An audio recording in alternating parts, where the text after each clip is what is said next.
Okay, I hope it doesn't take me too many paragraphs to get this out, but here goes.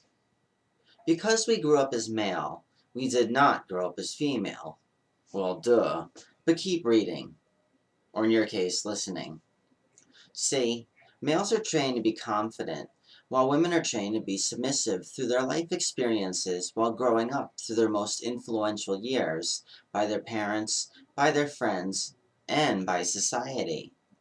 Even if they're taught to be somewhat confident, I still don't think it's as strong of a lesson to be learned as for a guy growing up. The world works like this. There aren't that many high-ranking positions in society, and those that are available are regulated by higher power males. So in society's eyes, this is still a man's world. And girls know this from a young age.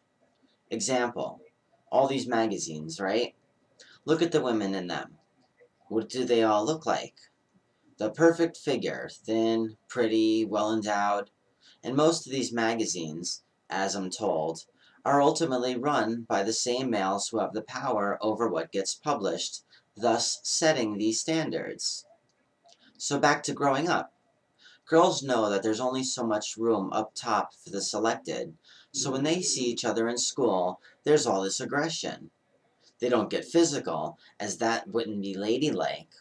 Instead, they take it out in other ways, such as tearing apart at each other's egos, passing notes, spreading rumors, things to hurt the other's self-image. Usually, only the prettiest girls are popular, and only the popular girls thrive in society. Or so goes the mindset. And in high school, popularity is like gold. In its purest form, it is power and has to be earned and maintained. Otherwise, it will be taken. So girls attack each other's egos to eliminate threat, reduce the list of competitors. It starts over boys and progresses from there. In school, it's for popularity, while later in life, it's for that bigger corporate position. Although I don't believe that women impose the same tactics later in life, I do know that they employ other methods to one-up each other. So now the majority of confident women are at a minimum. Don't believe me? Any overconfident woman is generally considered a bitch. I've actually sat and talked with a higher-up female at work who's supportive of my change, and she herself has told me that she's often called a bitch, because in order to get things done, she's got to be a firm, authoritative woman, traits that are often looked down upon by other females. That is society at work. So to get to my point, people are always telling me that I'm way too confident to be a girl.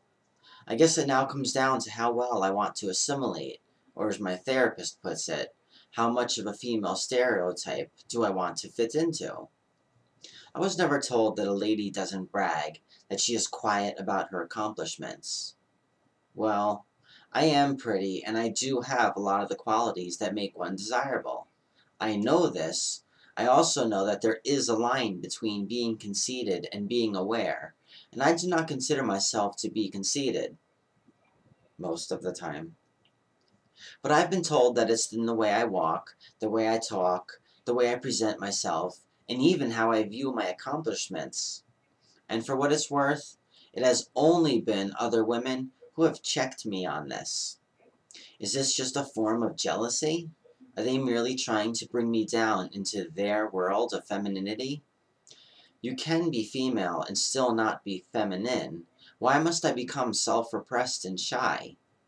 So where does everyone else stand on this matter? Please throw in your 2 cents. Hell, throw in a whole handful of pennies. Are we simply trying to fit into the stereotype to help us pass? What if you already pass, but still get flagged for having male traits? If it weren't for my confidence as a guy, I would not be the supervisor of a government cell that builds missile guiding systems for the Army and communications for NASA. I see these women in here, the ones telling me these things. They've been in the same positions for the entirety of their careers, and their friggin' chairs have imprints of their arses. They're never going to move up as they lack the drive. Am I supposed to quietly change who I am to better fit in? And you know the odd thing? I asked Bettina if she could suddenly have the confidence that I have, would she want it? She said no. Girls aren't brought up to be as confident as I am.